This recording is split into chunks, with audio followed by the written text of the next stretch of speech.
wear many hats, and each one of them is very critical to some of the goals that the government has set for itself, especially in the next 1 year, which is going to be the slog overs, as it were, before you get into elections.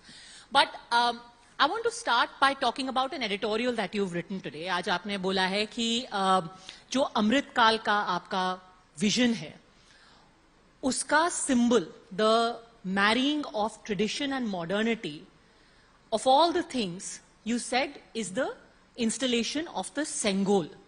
तो आपका जो अगले 1 साल का vision है, अमृत काल का vision है, why do you think it is all encapsulated in the Sengol? जो हमारे सिंबल हैं, वो केवल इसलिए सिंबल नहीं है कि हम उनको कोई रिलीजियस मान्यता देते हैं, वो हमें एक सही रास्ते पे चलने का मार्ग दिखाते हैं। अगर कोई प्रतीक इस बात का है कि वो न्यायपूर्ण शासन की जिम्मेदारी देता हो, और दुनिया भर में इसके लिए अलग अलग तरह की मान्यताएं रही हैं, और न्यायपूर्ण शासन का अगर कोई प्रतीक है और उसको अगर हम अपनी पार्लियामेंट में स्थापित करते हैं, तो हम उसको वे ऑफ लाइफ में अपने स्वीकार करते हैं, जो किसी भी शासन करने वाले का कर्तव्य होता है।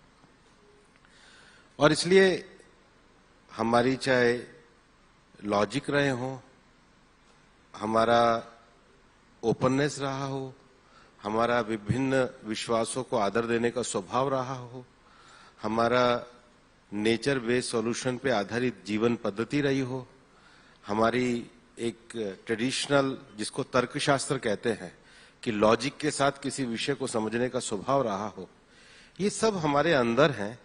तो हमको इसको विस्तार करके जो अपने पुराने एथिक्स हैं और वैल्यूज हैं, उसको साइंटिफिक टेम्परामेंट के साथ जोड़ना चाहिए।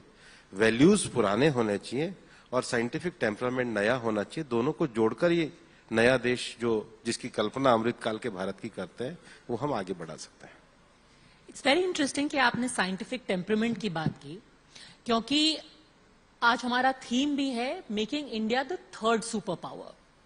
आर्ग्यूमेंट ये दिया जाता है कि 80 के दशक में हम कंप्यूटर युग में कदम रख रहे थे, और आज हम बात कर रहे हैं मंदिर की, सेंगोल की।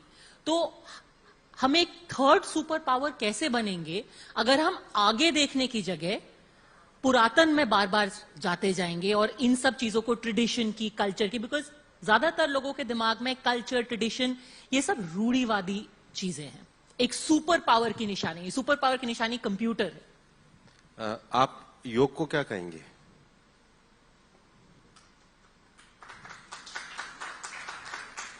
आप बता दो कि योग गलत है, मैं मान लूंगा हमारा ट्रेडिशन गलत है। सिंपल है, बताइए। सो द योग, सेंगोल और इकोनॉमी। आप नीति शास्त्र को क्या कहेंगे? आप बताइए। आप टीवी पे डिबेट करती हैं। हमारा एक लॉजिकल दर्शन है जिसको न्याय शास्त्र कहते हैं, और जिसको गौतम ऋषि ने लिखा है।